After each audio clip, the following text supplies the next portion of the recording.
At the center of everything. Imagine a land bigger than Mexico, buried under miles of ice, with a population smaller than a college football stadium. For most of history, Greenland was this silent, frozen giant. But that silence? It's definitely being broken. We're going to dive into why this massive island has become a hotbed in a new global power struggle. And here's the thing. This is not a new story. America's fascination with Greenland goes way, way back. We're talking generations. For over a century and a half, the U.S. has been trying to get its hands on this place. The reasons have changed a bit over time, but that core ambition, it has never gone away. And to really understand how wild this is, you have to look at this number: 57,000 people. That's it. That's the entire population living on the world's largest island. This incredible imbalance between its tiny population and its immense strategic value is really the heart of the whole story. All right, so let's peel back the layers here. This whole obsession didn't just start with a tweet or some modern headline.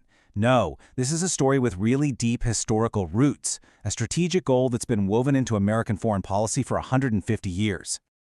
This timeline really shows you just how persistent the U.S. has been.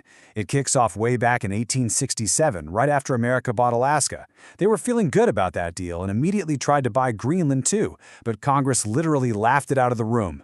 The idea popped up again in 1910, but the real game changer was World War II.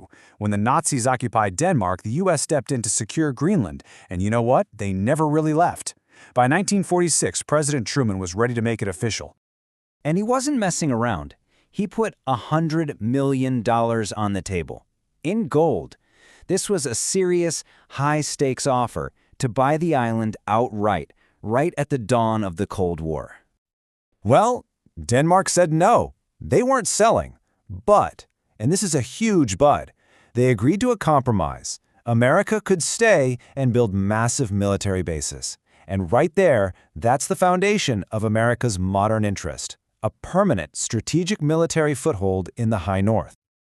So how does that history lead to today's obsession? Well, the first major reason is that Greenland is, for all practical purposes, America's unsinkable aircraft carrier in the Arctic, a strategic shield for all of North America. It really just boils down to basic geography. Because the Earth is round, the fastest, most direct path for a nuclear missile from Russia to the United States isn't over the Atlantic. It's straight over the North Pole, with Greenland sitting right in the middle of that flight path. And that's where this facility comes in. At Patuxent Space Base, the U.S. has this massive radar system. Its whole job is to stare north 24/7 and give the first few minutes of warning if a nuclear attack is coming over the pole. Without that base, America is dangerously exposed. It's the nation's tripwire. But these days, it's not just about defense anymore. As the ice melts, a second, incredibly powerful motive is coming into play. We are talking about a literal treasure trove of natural resources that could completely define the 21st century economy. This quote just nails it perfectly. We're talking about rare earth elements. And they're not just some obscure minerals on the periodic table. They are the absolute essential ingredient for almost all of our modern tech. They are its oxygen. Just think about the tech that runs our world.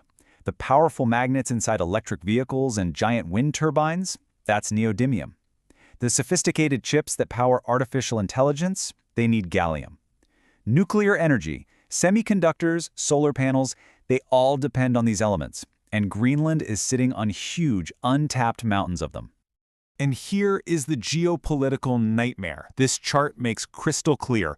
Right now, China controls something like 90% of the global supply of these things. And they've already started to use that control as a weapon. So for the U.S., finding another source isn't just a good idea, it's an urgent matter of national security. Greenland looks like the perfect answer. And it doesn't stop there. The prize gets even bigger. As the ice pulls back, we're looking at an estimated 31 billion barrels of oil becoming accessible. And maybe even more important for our connected world, the crucial undersea fiber optic cables, the physical internet. They run right through these waters.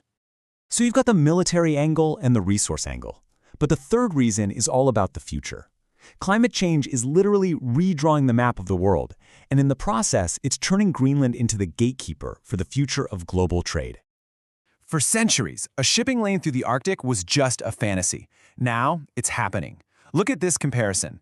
A ship going from China to London could cut its journey almost in half by taking the Northwest Passage. We're talking 10 to 15 days saved. That is a revolution for global shipping. So what's the bottom line? Greenland sits right at the entrance to this new global superhighway, and whoever controls Greenland basically owns the toll booth for a new era of world trade.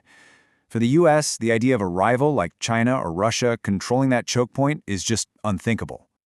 But trying to grab this ultimate prize comes with an absolutely enormous risk. Trying to force the acquisition of an ally's territory, no matter how important it is, would almost certainly set off a diplomatic catastrophe. And you don't have to speculate about the reaction. The Prime Minister of Denmark, a close NATO ally, laid it out in the clearest terms possible. A move like this, he said, would mean the end of NATO, full stop. And here's why that's not just hyperbole. The entire foundation of the NATO alliance rests on one single principle. An attack on one is an attack on all. So if the United States, the leader of that alliance, effectively occupies the territory of another member, that principle is completely shattered. The alliance simply could not survive that. So all of this just reveals the incredible stakes in this new northern frontier. As the Arctic ice melts away, it's uncovering more than just resources and shipping routes. It's opening a Pandora's box of global tension. And the big question is, will this new world be a place of international cooperation, or will the battle for the North become the spark that ignites the next major global conflict?